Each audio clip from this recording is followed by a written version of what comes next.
Senhoras e senhores, bem-vindos ao programa Transpodata, sua plataforma multicanal para você assistir, ler ou ouvir os principais assuntos do transporte rodoviário de cargas do Brasil.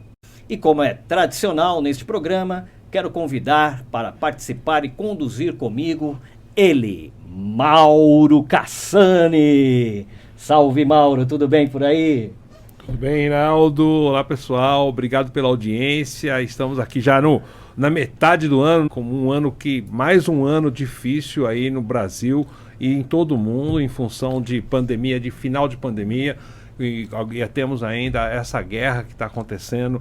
Então tem muita coisa para ser analisada esse ano. Nessa edição a gente vai falar sobre essas análises e algumas perspectivas de como vai fechar o ano. E como matéria de capa a gente traz aí um debate que já tem muito tempo e é importante, questão de gestão, sucessão familiar. E nós temos duas figuras icônicas aqui que vai discutir com a gente e está também na edição Taiguara Eloy e o seu pai, Urubatã Eloy, que também foi colocado no Top of Mind do transporte, foi eleito a personalidade do ano, o mais citado entre todo mundo aí, com um relacionamento com a indústria e com o transporte. Estão os dois aqui para bater um papão com a gente. Bem-vindos, Taiguara, bem-vindos, senhor Urubatã. Sejam bem-vindos no estúdio Transpodata. Muito obrigado, Reinaldo. Muito obrigado, Mauro. Alegria poder estar com vocês novamente.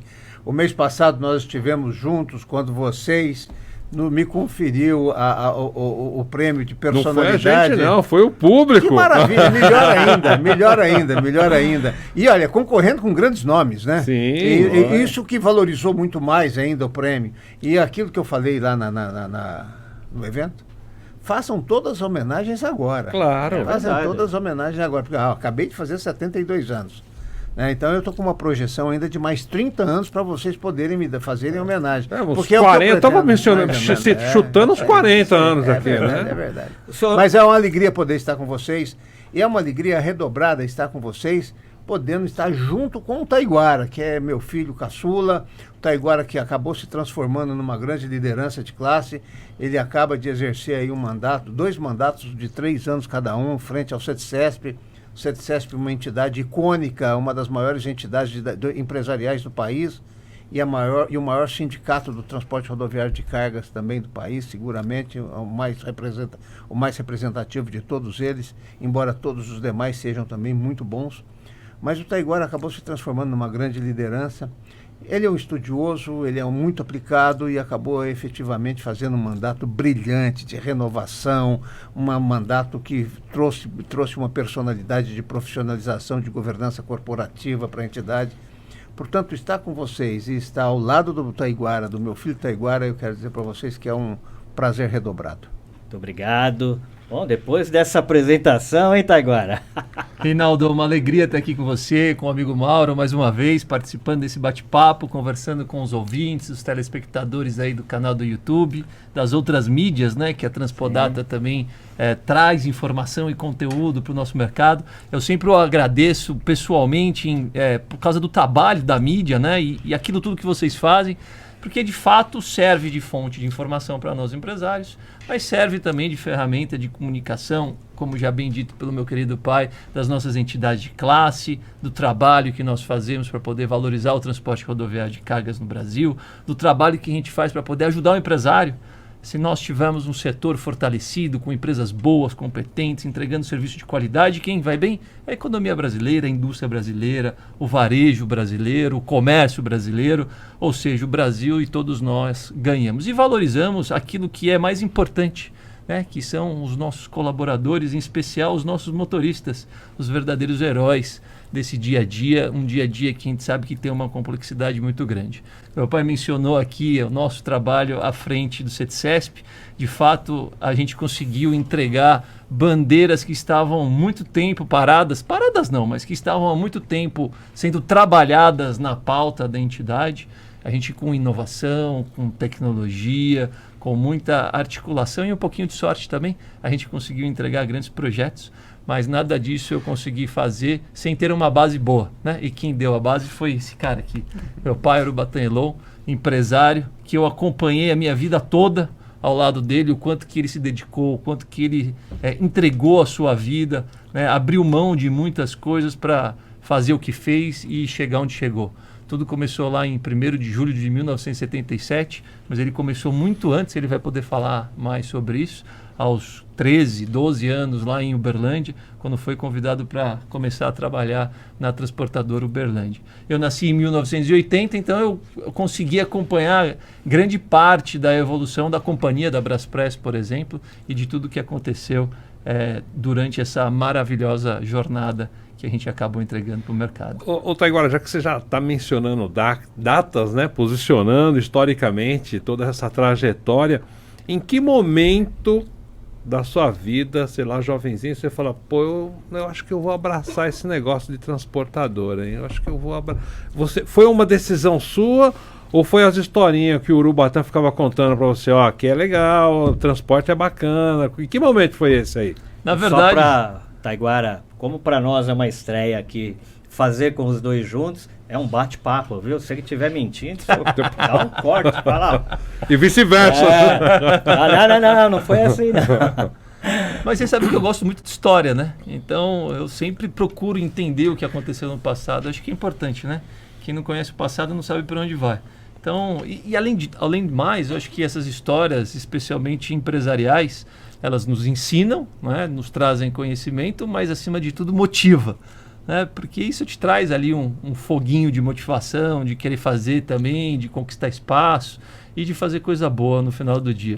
E Mauro, agora voltando para a sua pergunta, eu acho que não é uma decisão, né, trabalhar no negócio da família. Acho que é uma série de vivências primeiro, de experiências e vivências, e depois uma série de decisões até chegar onde chega.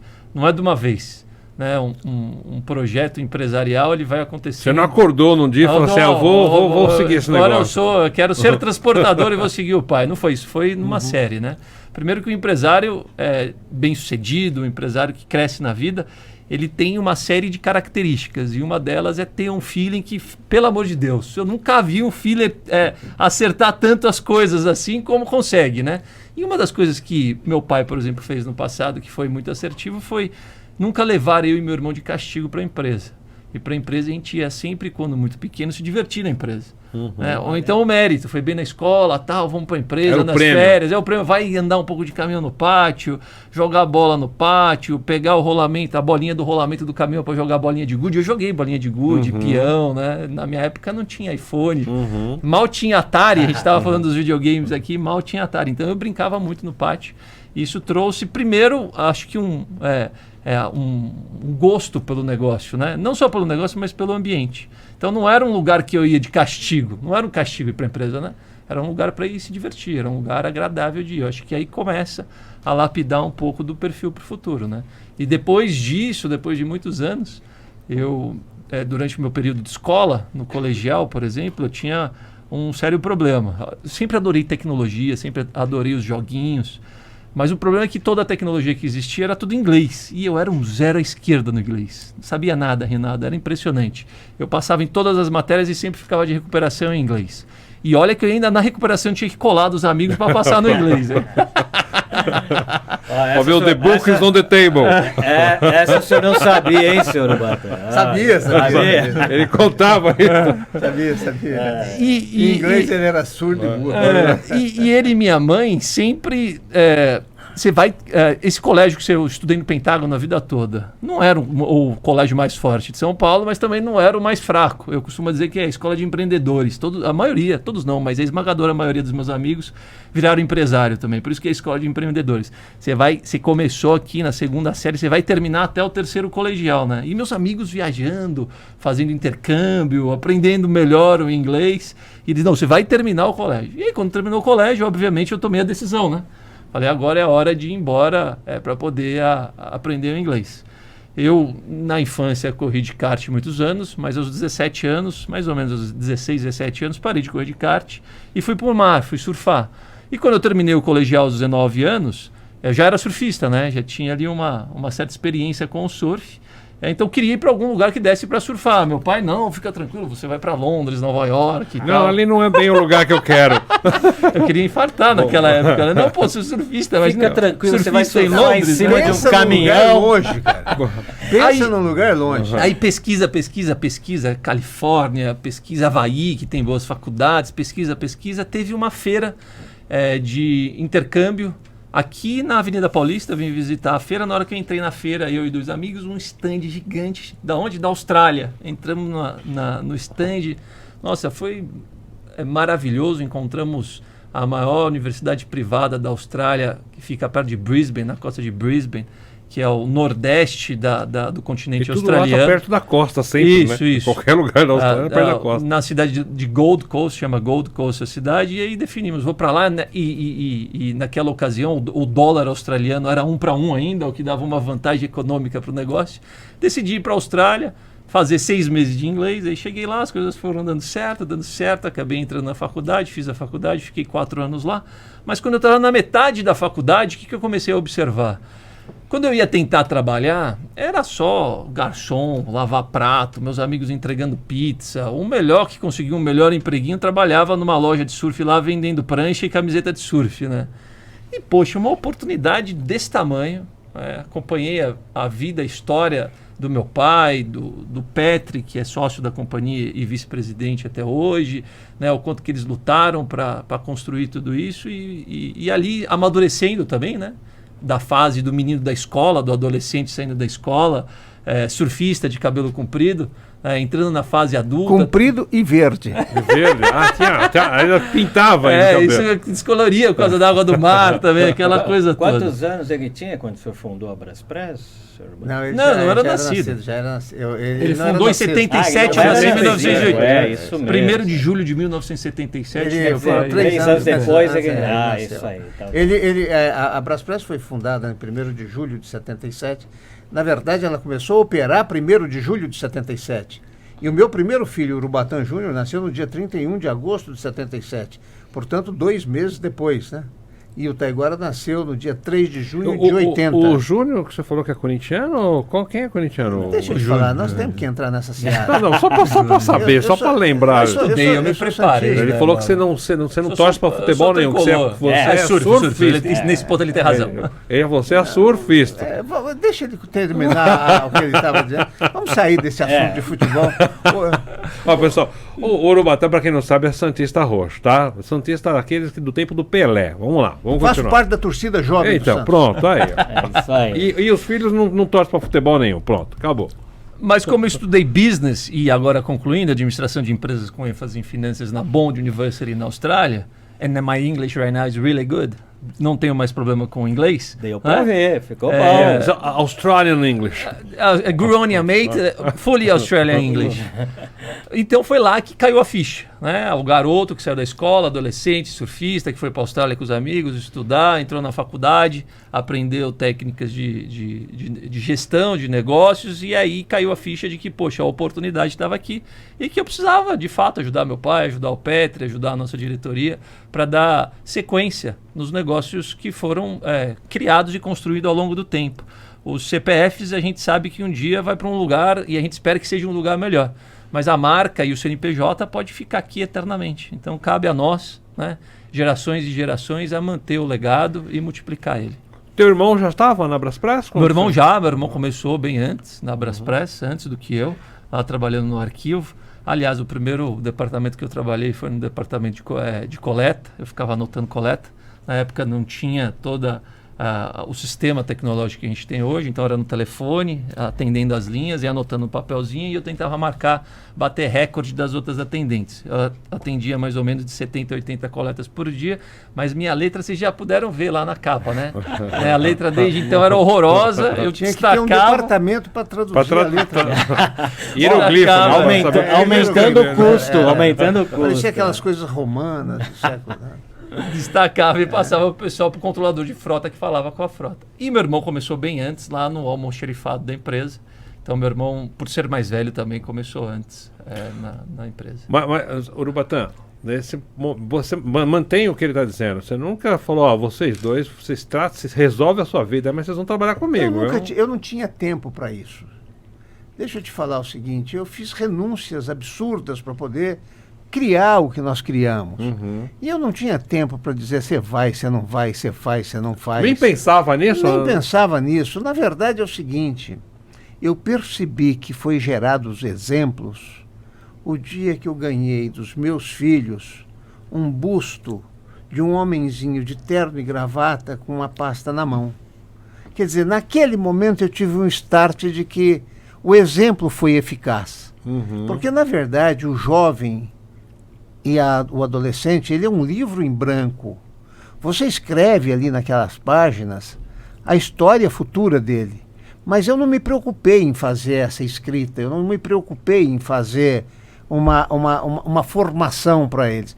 Eu me preocupava em fazer os negócios para que os negócios pudessem efetivamente trazer recursos para que nós pudéssemos ter uma família que pudesse viver com um certo conforto, com dignidade, etc.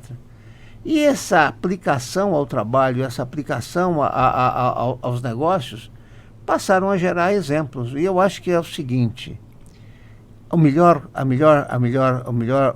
conselho é um exemplo. Eles jamais foram obrigados, nem Júnior e nem Taiguara jamais foram obrigados a irem trabalhar. Olha, se você não passar de ano, você vai trabalhar. O trabalho vira castigo. Eles tiveram esse livre-arbítrio. O trabalho vira castigo. O Taiguara falou que ficava no pátio, ficava na oficina, para desespero da mãe. Porque naquela ocasião o pátio não era pavimentado. Era chão puro. Voltava imundo, todo sujo. E o dia que chovia, aquilo parecia um chiqueiro, porque virava um lamaçal desgraçado com um caminhão passando. Começou a aprender a surfar ali. Exatamente. E eles ficavam no pátio, eles iam para a oficina. A oficina também era uma oficina que não tinha os recursos que nós temos hoje. Hoje nós temos efetivamente um plano de manutenção que está no estado da arte, mas naquela época estava no estado do inferno, porque nós não tínhamos ali um mecânico, 2 mecânicos para poder fazer o reparo. Eles iam sujos de barro e voltavam sujos de óleo para casa, né? Às vezes ficavam na plataforma recebendo mercadorias e corrigindo peso, e corrigindo volume, fazendo cubagem e tal. E quando chegava nas férias, as férias é de 2 meses, férias de 1 mês e meio, 2 meses. Chegava nas férias, lógico, fazíamos uma viagem. Quando a gente voltava, esses meninos não podem ficar solto aqui. Né? Cabeça de adolescente solto não dá certo. Vocês querem ir para a empresa? Ô papai, vamos. Eu falei, então faz o seguinte, vocês ficam na plataforma, ó, você faz. E foram adquirindo gosto. Até porque é o seguinte, é muito fácil adquirir gosto pela logística, porque ela não é estática, ela é dinâmica. E isso apetece o jovem, isso apetece o adolescente, porque o adolescente ele é movido, desafios, né? O adolescente ele é motivado por desafios. Portanto, isso chama a atenção do adolescente. E eles foram se formando. E como é que depois eles foram para a entidade de classe? Quando eu era presidente do CETCESP, eu recriei em 2004 a Conjovem, e aí chamei filhos de empresários, executivos de empresas de transporte, que fossem ali até 25, 30 anos, mais ou menos por aí, para que eu pudesse formar a Conjovem, para pudesse recriar a Conjovem que tinha sido criado na década de 90. Em 2004 eu recriei a Conjovem e meus filhos vieram para a entidade de classe. Primeira reunião. Olha, é o Taiguara ou o Júnior que vai ser o coordenador da Conjovem? Era o Júnior que vai ser o coordenador da Conjovem. Eu falei, olha, se for para ser um dos meus filhos coordenador da Conjovem, eu estou desativando ela agora, antes dela nascer. Vocês fazem uma eleição, o Júnior e o Taiguara estão fora disso. Assim foi feito. Criaram lá a Conjovem, foi criado, eu deixei para que eles pudessem, mas sem ter uma influência, porque isso aqui não é uma Conjovem de filhos. É uma Conjovem de jovens executivos, de jovens empresários, né? Você já pensava em sucessão? Eu não penso em sucessão. Não, para ajudar os outros, seus colegas. Eu não penso em sucessão. Eu queria criar jovens empresários, jovens lideranças que pudessem cuidar das entidades daí para frente. Por quê? Porque eu tive grande dificuldade, Mauro, para formar a minha chapa, porque eram sempre os mesmos nomes. Tá. Falei, olha, se a gente criar uma Conjovem, os futuros presidentes dessa entidade vai ter mais facilidade porque vão ter mais nomes disponíveis. Uhum. E aí eu deixei que eles mesmos dessem curso à Conjovem. Hoje a Conjovem é uma entidade, é um grupo de empresários, um grupo de jovens empresários, mas existe no Brasil inteiro, tem mais de 200, quase 300 jovens empresários participando disso. Mas o importante é o seguinte, leva e deixa, porque os caminhos se abrem. Se você ficar dando muita orientação, você está passando talvez vícios adquiridos ao longo dos anos. Todos nós, notadamente os homens da minha geração, que são os homens da década de 50, que nasceram na década de 50, trazem seus vícios, trazem suas falhas, trazem seus conceitos, que nem sempre são os conceitos mais atuais e mais eficazes. Deixa que a nova geração encontre o seu próprio caminho, deixa que eles traçam as suas próprias histórias, para que isso possa efetivamente calejá-los. Então hoje nós temos jovens empresários, a exemplo do Taiguara, que não tem o cabelo branco, mas tem a experiência de tal, e tem a competência de tal, quer dizer, conseguir aliar essas duas coisas. Isso foi efetivamente muito bom, mas não houve um planejamento estratégico, houve uma sensibilidade para que isso pudesse ocorrer. E quando você faz pela sensibilidade, você pode errar, você pode acertar. Felizmente acertou, deu certo, funcionou. Estão aí centenas de jovens empresários hoje dirigindo empresas de transporte. Roberto Mira Júnior, né, no Expresso Mira, foi um dos coordenadores da Conjovem. O Taiguara foi presidente do CETCESP por 2 gestões, por 6 anos, você está compreendendo? E outros, a Ana Jarrugi, que hoje é a presidente executiva do CETCESP, também nasceu na Conjovem. Quer dizer, criou-se então novos líderes, novas lideranças, novos empresários, que hoje, aos 40 anos, são homens extremamente experientes e necessariamente não precisa nem ter o cabelo branco, mas tem a experiência de tal. Deixa eu fazer uma pergunta aqui, Taiguara, senhor Ubatã. Como que é trabalhar em família numa empresa como a Braspress? A gente antes aqui brincava um pouco. Tem conflito? Tem briga? Eu posso falar muito sobre isso. Deixa eu te dizer também. Ô Rinaldo, deixa eu te falar. Assim como na Conjovem foi uma inspiração ali naquele momento, essa coisa de trabalhar, tem muita coisa, tem muita curiosidade que cerca essa coisa da sucessão, tem muito histórico que cerca esse negócio da sucessão. Tem empresas do nosso setor que quebraram por falta de uma sucessão correta, que faliram por uma sucessão correta. O exemplo mais evidente disso é a antiga Dom Vital. Esse é um dos exemplos mais latentes, mas houveram outros exemplos muito iguais. O Transportador Unidos. Se eu tiver que desfilar aqui um rosário de empresas que quebraram por uma sucessão mal feita, desastrosa, eu vou te falar o seguinte, nós vamos ficar aqui o dia inteiro falando sobre são isso. Vários os mas casos, você sabe por que elas quebraram? Porque foi uma sucessão imposta. Entendi. Quando você tem uma sucessão imposta, aquilo vira fardo, aquilo vira um negócio ruim de carregar. Quando você tem uma sucessão que ela ocorre pelos meios naturais e pela escolha do sucessor, ela acontece de forma simples, ela acontece de forma fácil. Eu nunca tive que impor sucessão, nós nunca tivemos. Nós temos, o meu jeito de ser é o seguinte, o que nós vamos fazer? Vamos fazer isso? Você acha que dá certo? Posso até lá dentro, eu estou falando, isso não vai dar certo. Isso pode não dar certo. Não estou falando em relação ao Taiguara, não estou falando em relação ao Júnior, estou falando em relação até ao meu time. Vai fazer, vamos fazer. Vamos tentar? Vamos tentar, vamos fazer. Você não tem medo de errar?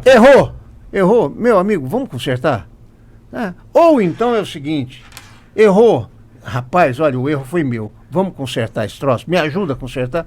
E as coisas vão acontecendo de forma serena, sem traumas, sem conflito, sem confronto. Não precisa disso, não tem necessidade disso.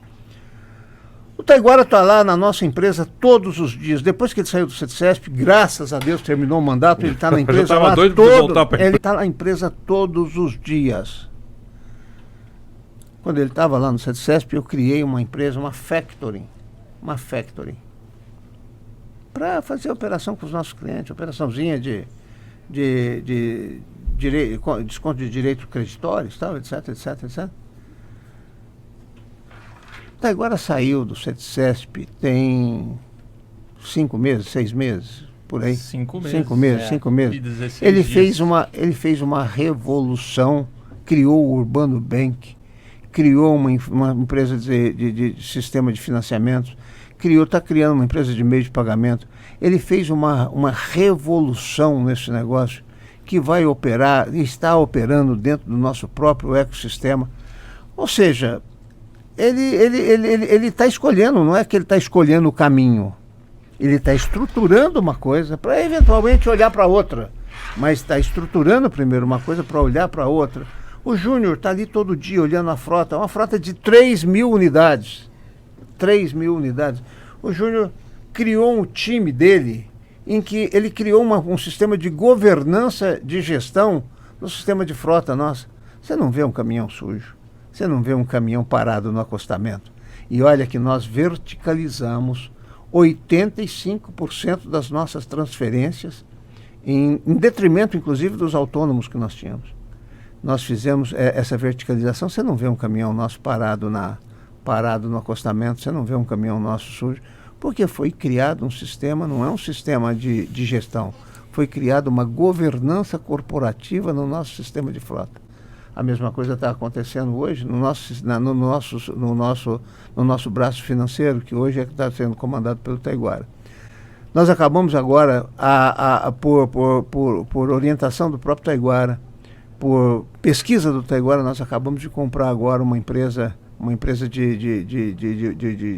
tecnologia na área de sistema financeiro, que está criando uma plataforma tecnológica para o Urbano Bank, que nos colocará, eu acho que nesses próximos 15 meses, 24 meses, colocará o Urbano Bank na vanguarda de fintechs brasileiras. O que faz o Urbano Bank? O que faz o Urbano Bank? Eu vou te falar o seguinte, eu vou te falar o que fala. Fala para ele, Taiguara. Conta aí um pouco do... Conta aí, Taiguara, o Urbano. Você que tá na cabeça disso. Mauro, vai. eu vou voltar para o Urbano Bank rapidinho, mas vou também dar uma pincelada aqui na pergunta do Rinaldo sobre o trabalho em família. Né? Eu acho que a empresa familiar, o trabalho em família, ele não é uma ciência exata. E tem muita gente que encara isso, inclusive a academia, como uma ciência exatas. Né? E coloca, por encararem como uma ciência exata, coloca pilares muito definidos e direto ao ponto. Mas eu acho que é muito o que meu pai falou. Não é uma coisa que é igual para todo mundo. Não é que nem você pegar um livro e seguir o livro. Não tem receita pronta. Não existe a receita pronta para Você isso. está lidando com o ser humano, né? Você está lidando com gente, faça a sua opção.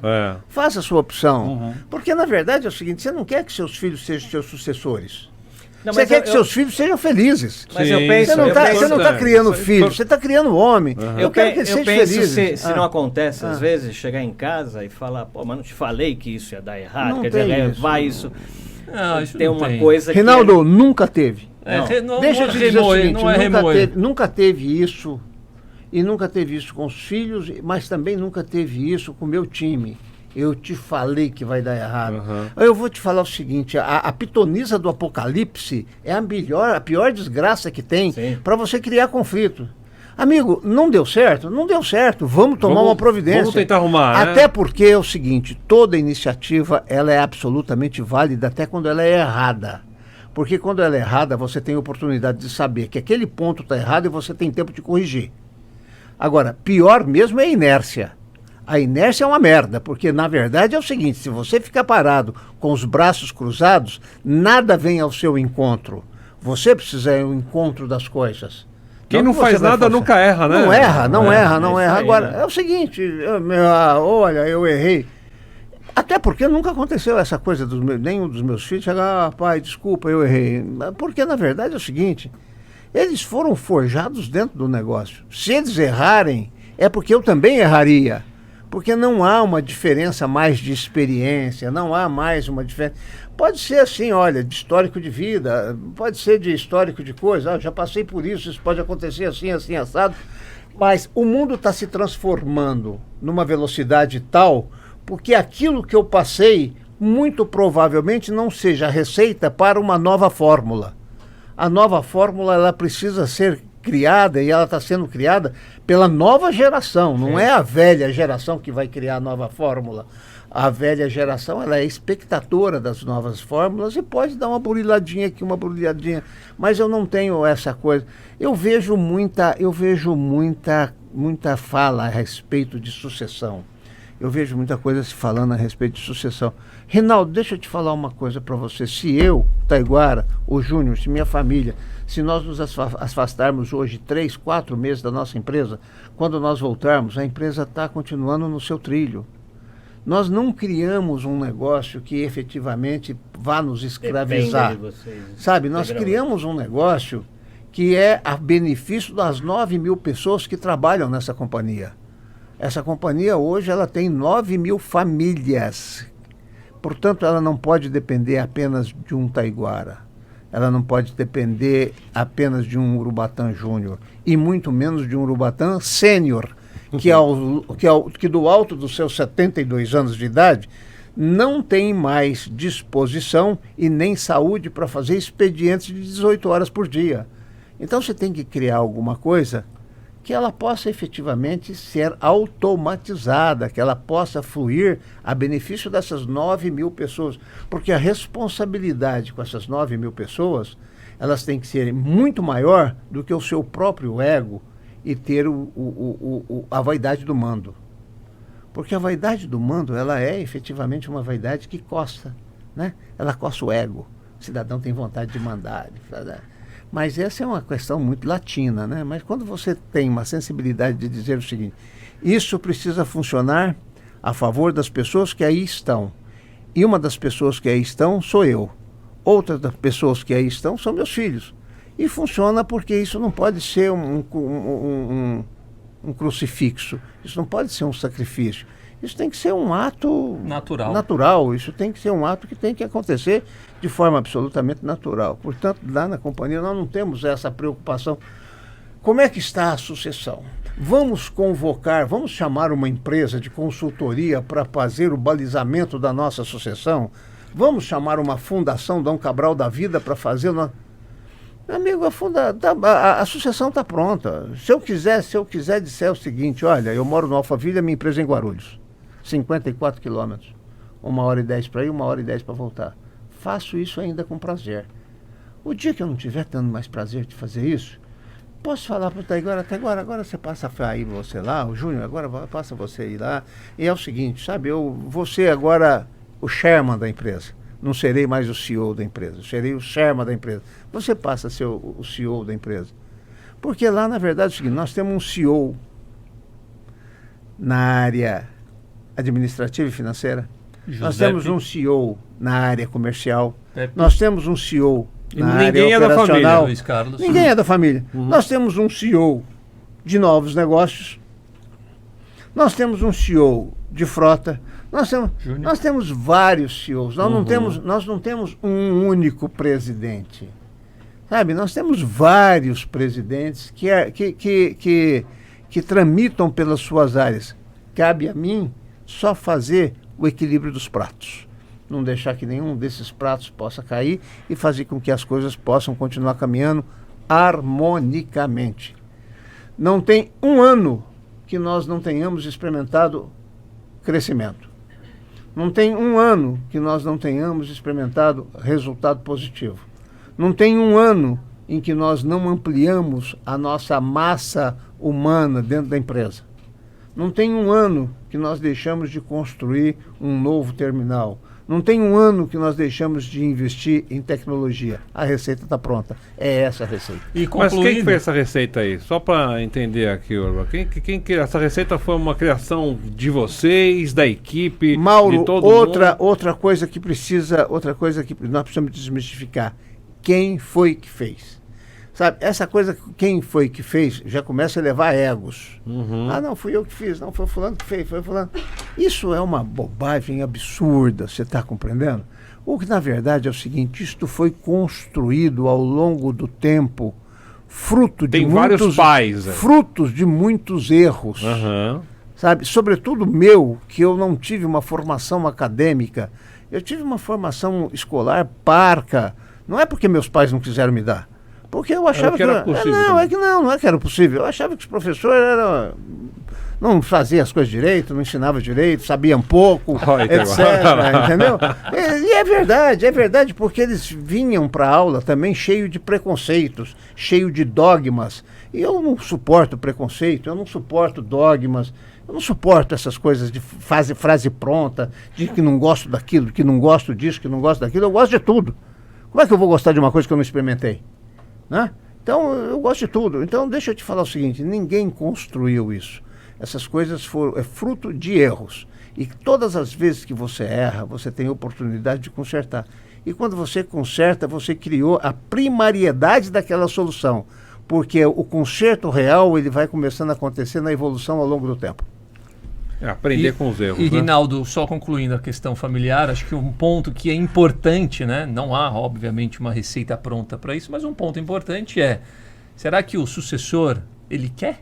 Eu acho que é uma primeira pergunta que precisa ser bem feita e dar espaço para ele poder falar não quero. Eu acho que às vezes ele também não tem espaço para falar não. A pior coisa que você tem é um filho infeliz, cara. Sem dúvida. Você tinha um plano B, Urubatã? Olha, o Taiguara resolveu ficar pela Austrália, surfar, o Juninho resolveu fazer outras coisas. Deixa eu te falar uma coisa. Você tinha um plano B? Você quer ver uma coisa? Eu vou te dizer o seguinte, quando o Taiguara estava na Austrália... Mas a gente ainda vai voltar para o Urbano Bank, não esqueci. Tá anotado aqui. Não, o Urbano ele vai falar. Vai falar do Urbano Bank. Mas quando o Taiguara estava na Austrália, eu fui lá uma vez. Quando o Júnior foi correr nos Estados Unidos, eu ia de 15 em 15 dias para os Estados Unidos. Porque daqui a Miami é 8 6 horas. né? 8 horas e 8 horas se tanto. Então agora foi para a Austrália. Tinha que pegar um avião daqui, Aí já é o ir dia para todo. Santiago do Chile. Chegava em Santiago do Chile, descia de um avião, vai para a Austrália, mas faz um pouso na Nova Zelândia. Aí quando você chega na Nova Zelândia, aí sim tem um Brasil-Miami. Tem mais 8 horas de voo.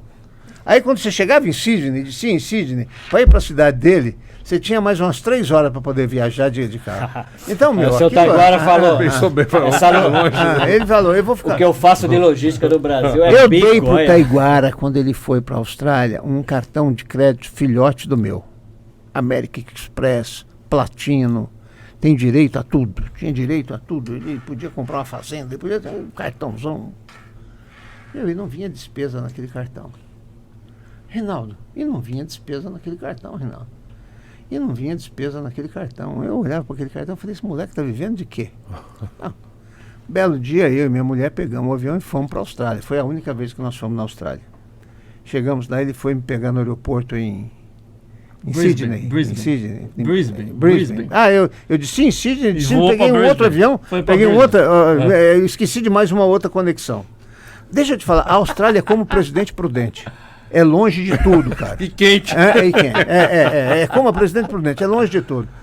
Aí ele foi me pegar e falou, não pai, eu tô de carro. Eu falei, mas como é que esse moleque comprou? A hora que eu vi o carro dele, era daquela Station Wagon. Uma Ford Falcon. Toda de madeira. 89.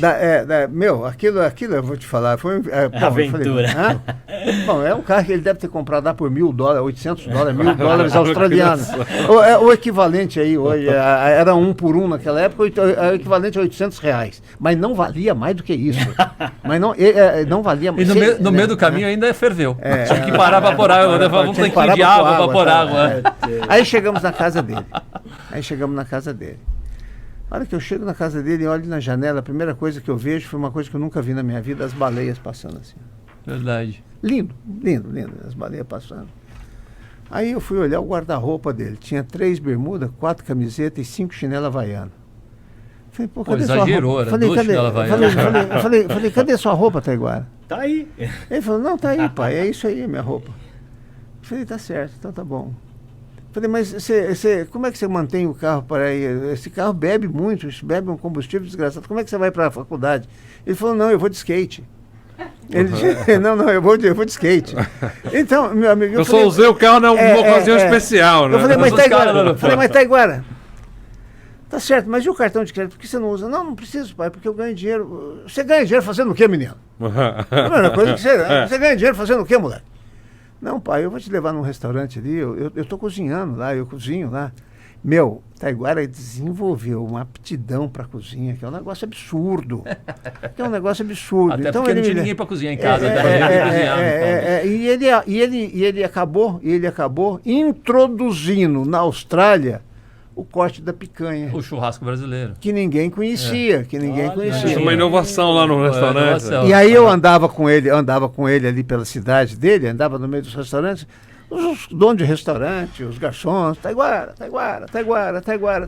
A verdade é que a vida era muito simples, Eu né? falei para ela, aí eu falei, pegava onda. aí eu falei Precisava de para muito Laís, para viver bem. Fazer um bico pra fazer um rango aí. Fazia, eu falei pra Laís, fazia eu um falei, bico Laís, aqui, um bico ali. esse moleque, esquece, nós não precisamos mais preocupar com ele. Esse moleque, ele já achou o caminho dele. Não é que ele tinha achado o caminho dele como surfista. Mas como pessoa. Ele né? tinha achado o caminho dele como cidadão, como ser humano. Isso é legal. Meu amigo, eu falava, quando ele veio para o Brasil, ele saiu de cabelo verde, com piercing na língua e com piercing na orelha. Entregando E já ele tudo, assim, voltou pro Brasil. Entregou tudo. E ele voltou pro Brasil. Tem que ter foto pra gente colocar aqui. E ele voltou pro Brasil, Mauro, de terno e gravata. De paletó e gravata. Falei, e aí, Taiguara? Ele falou, não, pai, agora eu preciso encontrar um caminho profissional para me fazer. Falei, mas que caminho profissional você quer? Meu caminho profissional é lá na empresa, eu quero voltar para lá. Lá era bom, lá eu gostava de ficar lá. Eu falei, mas o que você vai... Falei, então faz o seguinte, não tem espaço para você agora na empresa. Não tem espaço. Você vai para a empresa, mas você vai de forma diferente. Comprei um cavalo mecânico, com 4 anos de uso, o cavalo mecânico. E comprei uma carretinha que estava desatualizada. E falei, então começa a tua vida. Você tem um cavalo mecânico, você tem uma carretinha. Mas peraí, eu falei, não, você vai agregar lá na empresa, você vai trabalhar de agregado, como se fosse um carreteiro nosso. Contratou um motorista. Chegou no momento que ele tinha 25 conjuntos dentro da empresa. Crescendo bem. Chegou no momento que ele tinha 25... tomar nota. Mas você chegou a dirigir? Não, Você não, dirigiu? não, Só colocou. Gestor. Eu montei a THTEX, Taiguara Hello Transportes Expressos, que era uma empresa de transferência, carga lotação, que prestava serviço para a Braspress. Terceirizado com a Braspress. Terceirizado para a Braspress. Assim como o irmão dele também. Também começou tinha. assim. Começou também assim. tinha. Começaram E eu sou uma pessoa que quase não gosto de me relacionar com as outras pessoas, né? Quase não gosto de entender o que está acontecendo, então eu acabei implementando coisas que os agregados da Braspress na época ainda não tinha. Né? Meu irmão já fazia super bem e a gente foi desenvolvendo isso junto. Caminhões logotipado Braspress, no mesmo padrão de qualidade, treinamento dos motoristas no mesmo padrão de qualidade, processo seletivo, a gente melhorou bastante o processo Reginaldo, seletivo. só um minutinho. Pode falar. Não, tá vendo? Reginaldo, Sabe por quê? pode falar. Esse aqui é o Galvão. Galvão Bueno e o Reginaldo nele. Bom, peraí, Deixa eu dizer uma coisa pra você. Pera só um pouquinho. Não, Rinaldo, isso é importante dizer o seguinte. Fala, Galvão. Isso é importante dizer o seguinte. Os nossos agregados eram empresas, personalidade jurídica. O Júnior tinha a SPR e o Taiguara tinha a THTEX. Taiguara Hello Transporte Expresso. Os caminhões dos agregados nossos eram sujos, mal lavados e mal geridos. E não dava lucro para os nossos agregados. Os caminhões deles eram lavados, limpos, bem geridos, muito bem geridos, motoristas altamente capacitados, porque eles faziam a capacitação dos motoristas. Aliás, eu aprendi muito com eles. Eu aprendi muito, sobretudo com o Taiguara e sobretudo com o Júnior, eu aprendi muito com os dois.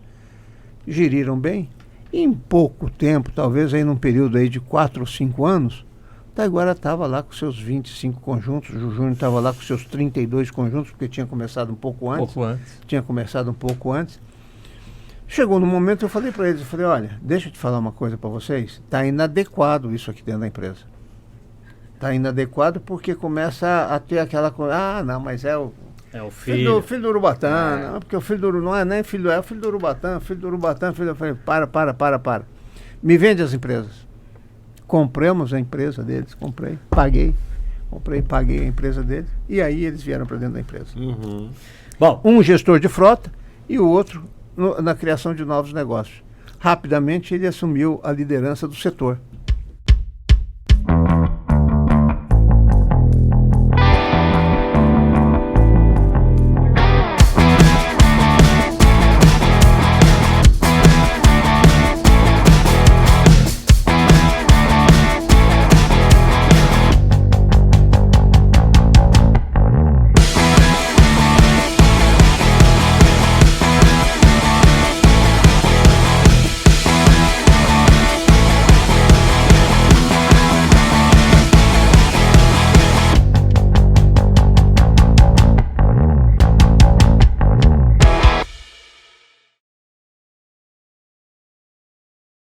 Ó, pessoal, de volta aqui com o Urubatã e Taiguarelô, para a gente continuar. E eu queria tocar e retomar a conversa dessa fintech, dessa inovação financeira aí, o Urbano Bank. Como é que é isso, Taiguara? Explica pra gente aí, seja bem professoral, o Urbano Bank, o que é isso aí? O que é o Urbano Bank, Mauro? O Urbano Bank é uma fintech que potencializa e melhora ecossistemas de empresa. Nós desintermediamos a relação do capital para o empresário. E para que o empresário possa levar para os seus negócios e para o seu ecossistema serviços financeiros que melhoram a vida de várias frentes de trabalho. Quais são essas frentes? São 3 grandes pilares que a gente trabalha: fornecedores, colaboradores e clientes. Para que a gente possa ter uma ideia e ilustrar um pouco do case Urbano Bank, acho que é importante a gente falar um pouco do nosso ecossistema Grupo Braspress. O Braspress hoje opera em todo o país com 116 centros de distribuição em todo o país, 9 mil colaboradores. A gente faz 150 entregas por minuto, manuseamos 1 milhão de pacotes para o Brasil inteiros por semana. Então é uma movimentação muito grande. Para vocês terem uma outra ideia, só o ano passado o Grupo Braspress manuseou e transportou 60 bilhões de reais em valor de mercadoria. Rastreamos 100 bilhões de reais. Foram rastreados 100 bilhões de reais em mercadoria. Isso. Os 60 bilhões é o valor da mercadoria que está no sistema sendo transportado. Só que não é o valor de venda da mercadoria no ponto final. Não, porque quando fala de rastreio é o seguinte: rastreou na coleta, rastreou na transferência e rastreou na entrega. Então dá mais de 100 Monitorou bilhões. todo esse processo. Monitorou todo esse processo. Nós vamos trabalhar com o valor de 60 bilhões de reais, que já é um valor muito expressivo, inclusive tem uma relevância para o PIB nacional muito grande. Então o que a gente quer fazer? A gente quer ajudar o nosso ecossistema nesses 3 pilares, inclusive os nossos clientes. Mas a gente começa por onde dentro de uma empresa? Primeiro, pelos colaboradores. Então, conta de pagamento, com todos os tipos de pagamento: Pix, TED, recebe TED, faz TED, paga boleto, emite boleto, cobra boleto, controla boleto, conta de pagamento para os colaboradores, PJ ou PF. Aliás, nós fizemos a melhor experiência digital de abertura de conta e conta digital do Brasil, pesquisamos o mercado inteiro. Isso acabou, no final do dia, nos levando a comprar a empresa de tecnologia, a PayShopX, do Zac. Nós compramos, fazia as nossas plataformas, a coisa foi tão bem que a gente acabou fazendo uma fusão com eles. Eles estão conosco agora desenvolvendo essas metodologias. Então a gente tem essa plataforma para os colaboradores, com plataforma de crédito consignado para poder dar acesso a eles para um crédito muito mais humanizado. Não é só dinheiro que está ali, mas sim o processo de humanizar e entender por que o colaborador está tomando aquele crédito. Porque ele não está conseguindo pagar. Mas ele faz isso pelo Urbano Bank? Pelo Urbano Bank, dentro da conta. Mas isso é um processo humanizado. Apesar de ser uma empresa 100% digital, a gente humaniza o processo. Para que ele está tomando o crédito consignado? Para pagar o financiamento de alguma coisa do carro que ele não está conseguindo pagar. Vamos olhar o financiamento do carro. Poxa, a instituição financeira, o banco, entubou 4,5% de juros das costas do cara. Ele não vai nunca com a renda dele. Isso aqui está dando 50% da renda do cara. Ele não vai nunca conseguir pagar isso. Ele vai ter esse problema o resto da vida. Vamos renegociar essa dívida e vamos fazer um parcelamento para ele. Além do monte de taxinhas, né? Com os colaboradores, é isso? Com os colaboradores. Então, eu vou falar, é o ecossistema todo, o ecossistema inteiro. Esse é só um pilar colaborador. Aí a gente tem... Agora, não pensa você que nós estamos falando dos colaboradores da Braspress só. Nós estamos falando do ecossistema. Sim, do ecossistema do fornecedor, do nosso agregado cliente, do agregado. Tal. Calma, vamos chegar lá, por partes, né, para ser bem acadêmico. E nós temos a corretora que negocia apólices coletivas e a gente impulsiona a apólice coletiva lá dentro também. Apólice de seguro residencial, de seguro de vida, de automóveis, de assistência. Se o colaborador fosse fazer isso tudo sozinho, ele não teria essas condições, ele não teria acesso disso jamais. A gente consegue dar essa oportunidade para ele. Conta de pagamento PJ ou PF para fornecedores. Aqui no campo de fornecedores... Deixa eu fazer uma para poder ficar claro e a gente entender, Taiguara. Hoje, um colaborador da Braspress, ele tem uma conta no Urbano Bank. Isso. Ele tem um cartão também. Tem, todas as Isso contas... é opcional ou ele fala, não, mas eu quero ter no Bradesco, eu não quero ter... Não, é opcional. Opcional. Opcional, mas eu não tenho dúvida que o custo-benefício para ele é muito melhor. Mas você precisa entender o critério de ecossistema e mais para o final você vai conseguir entender essa estratégia toda. Então, ele tem lá a conta de pagamento. Se ele quiser só abrir a conta de pagamento, não tenho dúvida que se for taxa, e a gente não fala de taxa, mas se for taxa por taxa, a nossa taxa é muito melhor. Mas por que a gente consegue fazer isso? Porque é o conceito de ecossistema. E mais ou menos o ecossistema são todos os agentes. Empresa, fornecedores, colaboradores e cliente construindo essa plataforma. Então, aqui no lado de fornecedores, conta de pagamento com todas as funcionalidades de pagamento para fornecedores também. Só que aqui dentro uma plataforma de antecipação de recebíveis. Então, o fornecedor que vai receber da Braspress 15 ou 30 dias, ele pode entrar lá e antecipar esse recebível para ele. Todo o crédito vem de um fundo, nós não somos ainda uma instituição financeira, estamos quase lá, o processo no Banco Central para a nossa financeira está na reta final, nós já recebemos o parecer positivo da formação da nossa SCFI, que é a Sociedade de Crédito, Financiamento e Investimentos, estamos já trabalhando nessa constituição, então tudo vem do fundo. Quem é a porta do fundo? A empresa.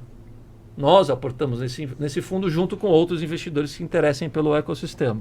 E ele fornece ali dentro. Nós estamos criando um novo fundo agora que vai comprar cotas desse fundo que os nossos colaboradores vão poder investir lá. Então eles podem tomar crédito, mas eles podem como se fosse um banco investir. de cooperativa também. Então a gente está se cooperando dentro do nosso próprio negócio, sem ter que pagar cota capital, sem ter que pagar nada físico ou fixo para poder manter uma cooperativa, é dentro do próprio ecossistema. No caso de fornecedores, nós temos também aqui a prestação de seguros, apólices coletivas também negociadas, a apólice de seguro para o autônomo lá que tem um caminhão conosco, ou para o pequeno agregado que tem 2, 3 caminhões com a gente, ele também pode comprar isso lá dentro. E eles podem também implementar isso no ecossistema deles. É uma THTEX que está trabalhando lá, que tem os seus 25 caminhões, tem lá seus 40, 50 motoristas e colaboradores, pode também processar folha lá dentro, todas as contas têm um cartãozinho de crédito na função pré-pago, ele associa o saldo da conta digital, mas você pode usar o cartão no estabelecimento na função de crédito. E no nosso caso, no nosso ecossistema, o grande negócio, que são a nossa carteira de 200 mil clientes.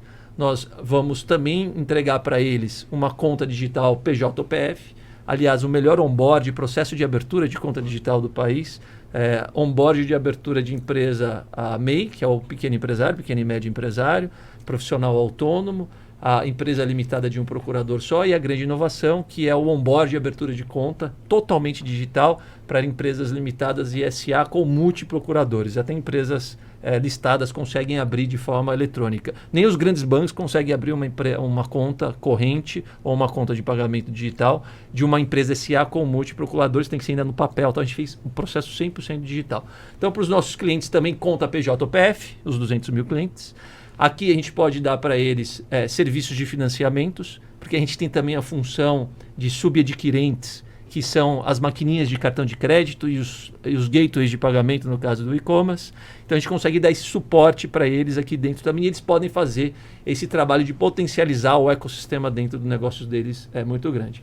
60 bilhões de reais de mercadoria transportada no ano passado, então a expectativa é que para os próximos 2 anos a gente alcance pelo menos aí 5% dessa movimentação. Nós estamos falando de uma movimentação de 3 bi só no ponto clientes, mais a movimentação de fornecedores e colaboradores. Mas por ser a primeira fintech feita por transportadores para transportadores, a gente já tem dentro do ecossistema transporte e logística de carga do Brasil muita coisa acontecendo e vários clientes na reta final. Meus amigos empresários transportadores que se interessaram por isso também querem implementar nos seus negócios, porque ao invés dele, empresário... Usar o Urbano Bank. Urbano Bank, usar o Urbano Bank. E o Urbano Bank também vai ser a primeira financeira lá na frente a poder fazer um banking na box, né? Que é o famoso white label. Eu não gosto de falar white label porque eu sofri muito na mão de vários white labels que tem por aí e foi por isso que eu resolvi construir a própria plataforma.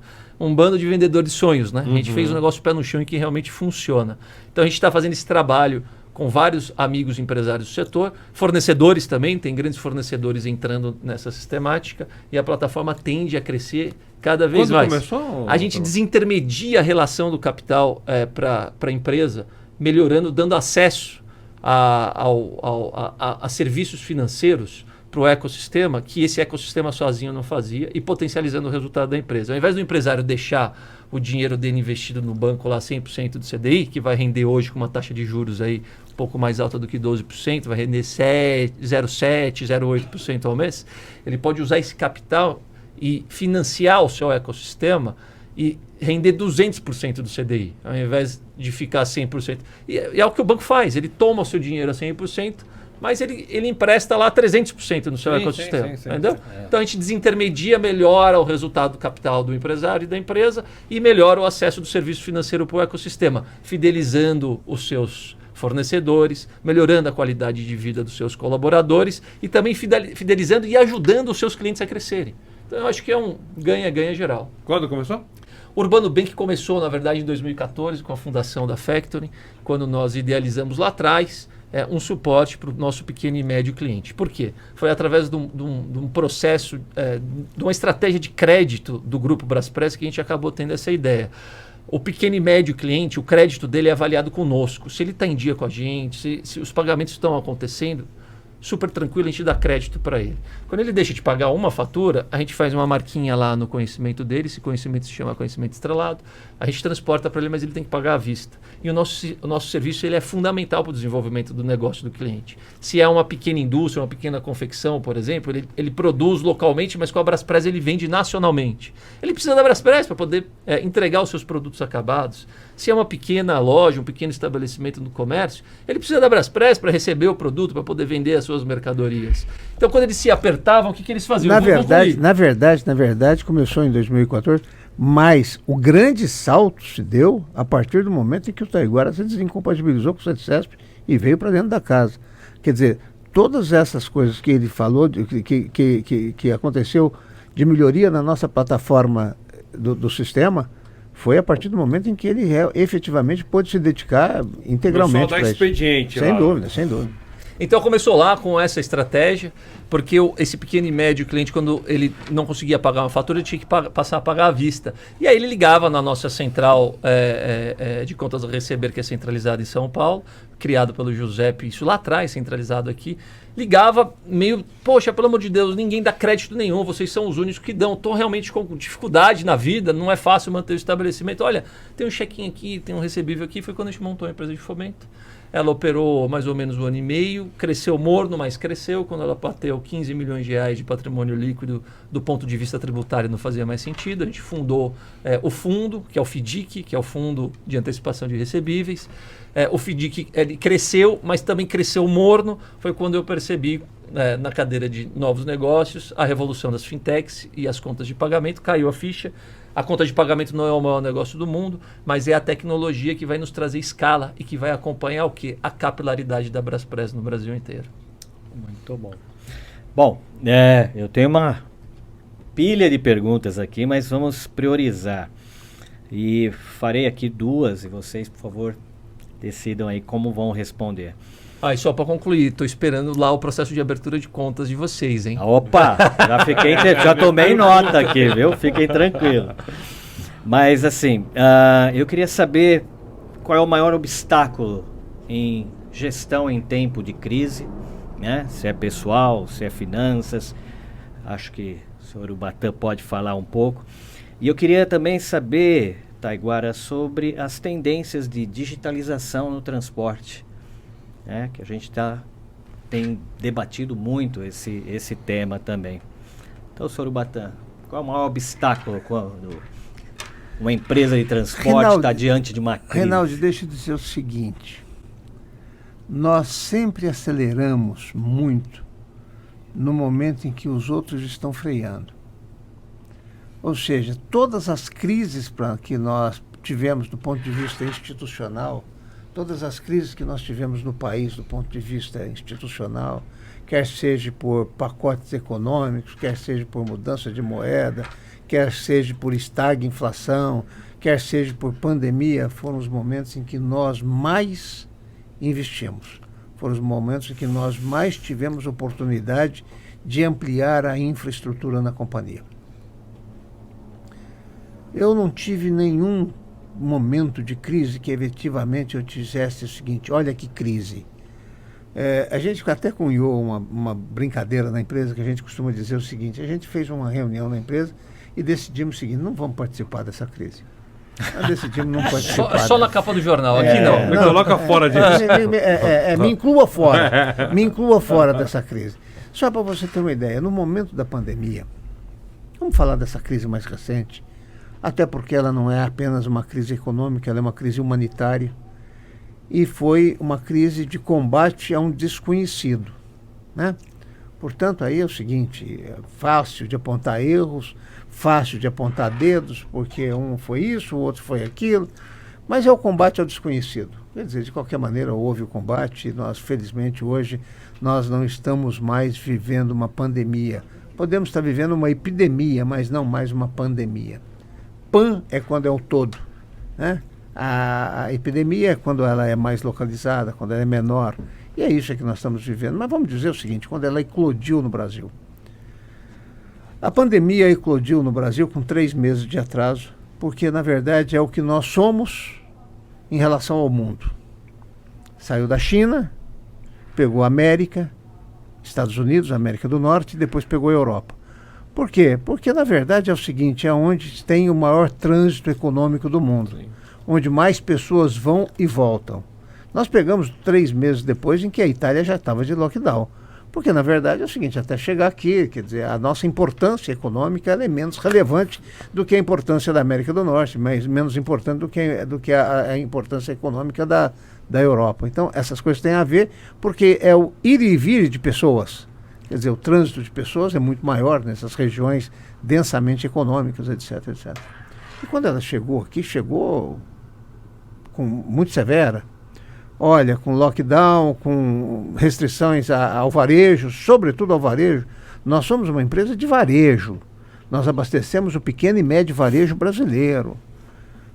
A Braspress ela tem um papel fundamental no fomento dos negócios do pequeno e médio varejo brasileiro.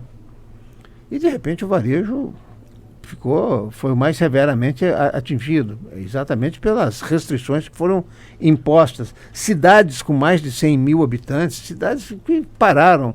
São Paulo parou, Rio de Janeiro parou, Belo Horizonte parou, Uberlândia até há pouco tempo estava parado. Quer dizer, as cidades estavam efetivamente vivendo um lockdown branco, mas estavam vivendo um lockdown. O que nós vamos fazer? Olha, vamos dispensar as pessoas, vamos mandar a gente embora, vamos cortar, vamos fazer. Num momento como esse, você tem que proteger as pessoas. Você não protege, você tem que proteger as pessoas e protege o caixa. Protege as pessoas. O que nós fizemos? Nós fizemos o mínimo de dispensas na nossa empresa. Se a gente fez 150 dispensas, foram muitas, num quadro, naquela ocasião, de 7 mil e poucos funcionários. Se a gente fez 150, foi muito. Acima de 60 anos, vai para casa. Com alguma intercorrência de saúde, vai em casa, fica em casa. Com grávidas, ficam em casa. Quer dizer, nós protegemos as pessoas. E agora? O que nós vamos fazer? Vamos esperar 1 mês, 2 meses para ver o que vai acontecer e o que vai... Vamos esperar 1 mês, 2 meses. Não vamos sacrificar essas pessoas agora. Ah, não, mas o governo tá autorizando você pagar o funcionário só 75% do salário dele. Amigo, nós trabalhamos com a base da pirâmide social. Você vai pagar 75% de salário para esse cidadão que já está na base da pirâmide social. Você vai pagar ele no dia 1º, no dia 3 já acabou o dinheiro dele. Sim. E como é que ele vai viver os outros 27? Entendeu? Nós não vamos implementar isso. Não vamos implementar. Vamos esperar 2 meses para ver o que acontece. Vamos proteger as pessoas. Primeiro ponto, proteger as pessoas. Segundo ponto, criar um protocolo sanitário rigoroso, com sanitização de frota, sanitização das pessoas que acessam a empresa, temperatura, sanitização dos escritórios com pulverizadores que entram no cantinho, etc, etc, etc. Fizemos, primeira coisa, pessoas, segunda coisa, um protocolo sanitário severo e a terceira coisa agora é o seguinte, vamos proteger o caixa. De que maneira que nós vamos proteger o caixa? Vamos buscar novos nichos de mercado. Velho, eu não vou cruzar os braços. Nós temos 240 milhões de habitantes. Desses 240 milhões de habitantes, 100 milhões deles vão ficar em casa e vão comprar. E compraram mesmo. E compraram mesmo. E nós entramos e nós fizemos rapidamente pequenas atualizações na nossa plataforma tecnológica. Nós temos 2 tecnologias na empresa, a tecnologia do dia a dia e a tecnologia do amanhã. Sustentação porque e inovação. todo dia nós fazemos a lição de casa do que nós vamos fazer amanhã. Bastou simplesmente acelerar esse processo. aceleramos esse processo e jogamos a rede no mar. Veio tainha, veio robalo, veio polvo, veio coisa que não presta também, que nós também acabamos descartando. Mas eu quero dizer para vocês o seguinte, 2020, do ponto de vista contábil, foram um dos melhores EBITDAs que nós tivemos em toda a vida da empresa. 2021 bisou os mesmos resultados. Tanto é que em 2020 e 2021 nós adquirimos na nossa empresa 830 e poucos caminhões e equipamentos rodoviários. Vocês contrataram também, né? Nós contratamos, nós começamos a pandemia com 6.800 funcionários. Nós estamos com 9.000 funcionários. Quer dizer, nós nunca tivemos essa coisa da crise é o seguinte, é outro dito popular, né? Em vez de crise, cria. É só você tirar, uma vogalzinha, é só você tirar um Szinho daí, fica cria. E nós passamos para fazer criar. Por quê? Porque o conjunto das pessoas pensaram. O conjunto, não fui eu que pensei sozinho, não foi o Taiguara que pensou, não foi o Urubatã Júnior que pensou. O conjunto das pessoas. Porque nós criamos o comitê de crise. E no comitê de crise é o seguinte, nós estamos sentados lá com 20 pessoas. 20 pessoas, 20 cérebros reunidos, Reinaldo, é um computador que não se conhece em lugar nenhum do mundo. Nem no Forte Knox você tem um computador com tamanha capacidade de geração de novas ideias. E aí você fica sentado de braço cruzado, um fala uma coisa, outro fala outra, um fala uma coisa, outro fala outra. Você pega tudo isso, tabula de forma organizada e vai ao mercado. Nós tivemos a primeira grande crise que nós tivemos, Renato, foi em 1980. Nós tínhamos 16 caminhões. Todos os 16 caminhões financiados com uma operação determinada, era uma operação do Banco Central chamada 63, cujo dinheiro da época era lastreado em dólar. Em 1980 houve uma max desvalorização do dinheiro brasileiro da época em relação ao dólar, que fizeram com que a nossa prestação dos 16 caminhões fosse 110% do nosso faturamento. Só dava para pagar o caminhão. Superamos ela. Depois veio a crise do Collor, quando todos nós ficamos com 50 do dinheiro da época. Pior do que ficar com 50 dinheiro da época foi a trombada que a economia deu na parede, porque a economia ela vinha forte, porque com a inflação as pessoas compravam o mais rápido possível, porque se não comprasse hoje, não comprava amanhã.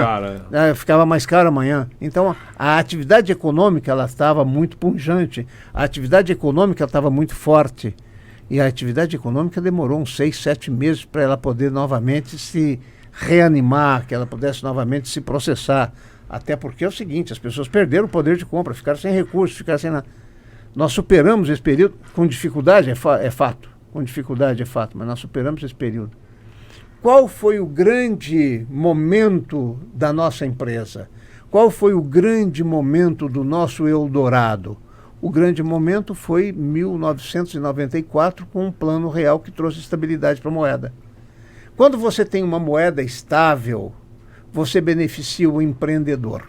Quando você tem uma moeda instável, você beneficia o especulador. E como nós nunca tivemos origem de especular, como nós nunca soubemos viver no meio da especulação, a gente acabou sendo premiado com o equilíbrio econômico do país. Primeiro veio a URV, que era unidade de valor de referência, e depois, logo em seguida, veio o Plano Real, que trouxe a estabilidade para a moeda que está aí até hoje, que agora ela está tendo aí seus contratempos, está tendo as suas dificuldades, mas eu não tenho dúvida nenhuma de que, passado este período, nós voltaremos a ter novamente uma moeda estável, nós teremos novamente um equilíbrio cambial, nós voltaremos a ter uma atividade econômica pungente, como está tendo agora.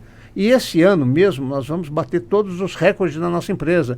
Nós estamos, neste mesmo momento, nós estamos com 32% a mais de faturamento em relação ao ano passado, ao mesmo período do ano passado. Portanto, é o seguinte, como viver em crise? Vivendo o seguinte, com pessoas, trazendo pessoas para que elas possam efetivamente, ao conjunto das ideias, poderem fazer com que este conjunto da ideia possa ser a solução e a bula para que você possa efetivamente continuar trilhando. E não ter medo. e não ter medo, e se preocupar com as pessoas. Eu costumo dizer, nós temos hoje talvez uma das frotas mais jovens do mundo. Como empresa de logística e como empresa transportadora, nós temos hoje talvez a frota mais jovem do mundo. Ela já foi mais jovem, mas agora por falta de caminhões no mercado, nós estamos com uma frota com uma idade média de aproximadamente 4 anos e meio, uma das frotas mais jovens do mundo. Com certeza. Nós temos um parque tecnológico fantástico, que ele é distribuído hoje em quase 5.000 estações de serviço, com plataforma própria, com nós somos nuvem de nós mesmos. Portanto, nós temos hoje uma tecnologia embarcada no nosso negócio muito forte. Fomos a primeira empresa a fazer sorteamento de carga. Temos os nossos principais hubs, são hubs inteligentes que fazem a operação. Ou seja, nós estamos prontos, nós somos o protótipo da indústria 4.0.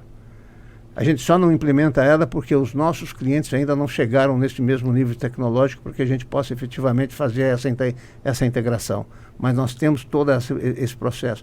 Nós temos os melhores terminais e os melhores hubs do país.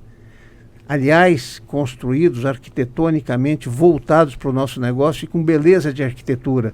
Até porque a beleza ela é autoexplicativa, você não precisa, ela é autoexplicativa. Então, eu quero te dizer o seguinte, nós não somos uma empresa de caminhão, mesmo tendo a frota mais nova. Nós não somos uma empresa de tecnologia, mesmo tendo a melhor tecnologia. E nós não somos uma empresa de real estate, mesmo tendo os melhores prédios. Nós somos uma empresa prestadora de serviços. E este conjunto de coisas é que fazem a infraestrutura do nosso negócio e que fazem com que nós possamos ter os nossos melhores transit time para poder manter a universalização do serviço de encomendas. Que universalização é essa? Nós atendemos 100% do território nacional. 100% do território nacional com 90% de meios próprios. Os outros 10% com algumas parcerias no interior do Mato Grosso, com algumas parcerias nas populações ribeirinhas do Rio Amazonas, na população ali no interior do Pará, que você precisa de determinadas parcerias para poder dar sustentabilidade econômica para uma certa para a capilaridade que esses estados requerem. Mas nós conseguimos a universalização desse serviço. Quais são as empresas que têm essa universalização no Brasil? 2. Uma é estatal e a outra é a Braspress. Portanto, eu acho que nós não devemos ter medo de crise. Eu acho que nós devemos fazer o enfrentamento de todas as crises. E quando você faz o enfrentamento, valorizando as pessoas, você encontra as soluções disso. Reinaldo, 2020 crescemos 20%, 2021 crescemos 25%. E agora, em 2022, acumulado de 34%? Até agora nós estamos com 32%, 32% acima do ano passado. Epicentro da crise econômica por efeitos da Lava Jato. Operação Lava Jato maravilhosa, mas trouxe efeitos econômicos e crise econômica. O fato de nós termos universalizado o serviço de encomendas, o fato de nós atendermos o Brasil inteiro e o fato de nós termos hoje uma tecnologia aplicada no nosso negócio muito forte, nós passamos a ser objeto de desejo. Aí você vai me dizer o seguinte, mas nós estamos vivendo num mundo que tem 160 mil transportadoras.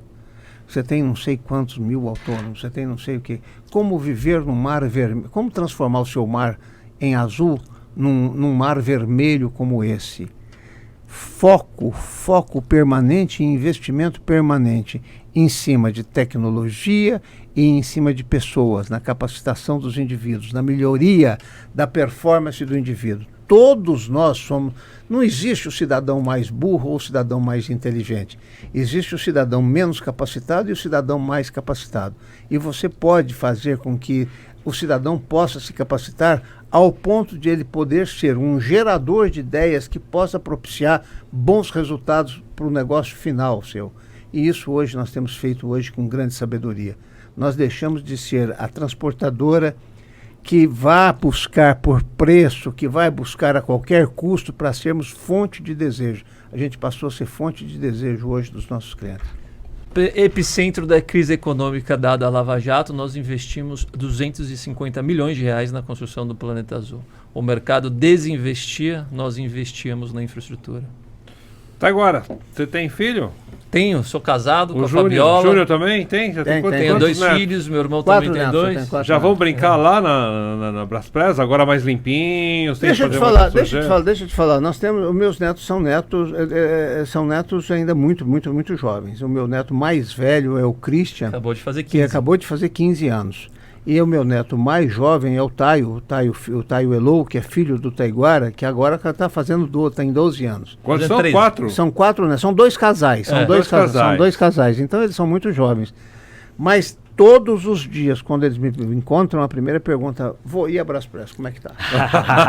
Quando é que eu vou lá? Vou. Deixa eu O te falar Taio o quer seguinte, trabalhar, posso ele ir lá me cobra. brincar, Pai, eu vô? quero ir trabalhar, pode trabalhar. A idade dele? Ele vai fazer 13. 13. Tem 12 anos. Tá tem 12 louco anos. pra ir trabalhar. Mas a primeira pergunta que eles vou ir a Braspress, como é que tá? Aí eu explico, ó, tá bem, tá isso, tem um probleminha ali, tem um probleminha acolá.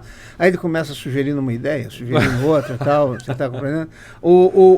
Já o Christian, meu neto mais velho, ele quer ir para Braspress, mas ele primeiro disse que quer comprar um banco. Ah, tá. Urban. Ele quer comprar um banco, ele quer comprar um banco. Tá a caminho. Agora, o que é bom é o seguinte, que são pessoas, são meninos que você percebe o seguinte: a matéria-prima é boa, são meninos de boa índole, são meninos carinhosos, são meninos que estão muito próximos da família. Você está compreendendo? O Taiguara, por exemplo, já surfa com o filhinho dele, com o filho caçula. Agora, esses dias, ele estava no cartódromo já junto com o filho e tal. Eu também fui lá dar uma olhadinha, dar uma espiada. O outro mais velho também está com o pai, acompanha o pai, etc, etc. Ou seja, a unidade familiar, ela está efetivamente gerando bons frutos. É fato de que agora, quando começa a chegar a adolescência, os raciocínios, os pensamentos, eles começam a mudar um pouco de lugar.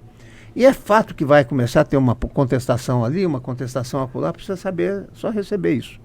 Mas a matéria-prima é excepcional, porque são jovens muito generosos. E o fato de serem generosos os transforma em bons seres humanos. Bom, pra gente ir pra nossa. Se deixar, a gente vai longe, hein? Final. E a gente também. Vamos fazer a parte 2, né? A Vamos fazer gente a vai parte dois. longe. Mas tem uma coisa que eu acho que vale a pena, viu, Mauro, a gente terminar esse programa, porque o transporte rodoviário de cargas, em números absolutos, é formado por mais de 2 milhões de motoristas, 700 mil autônomos, mais de 200 mil empresas CNPJ de transporte, e dessas 85% microempresários. E a gente fez uma recente pesquisa e o grande sonho é ser um empresário de sucesso Que coisa no boa. transporte, né? Então eu queria que vocês dessem para o nosso público as dicas de Reinaldo, como deixa eu te ser um falar, empresário. esse cadastro de 700 mil autônomos, ele primeiro que ele não bate com a... Já está defasado. Já está defasado, já não bate, já está defasado. Agora, o que acabou acontecendo?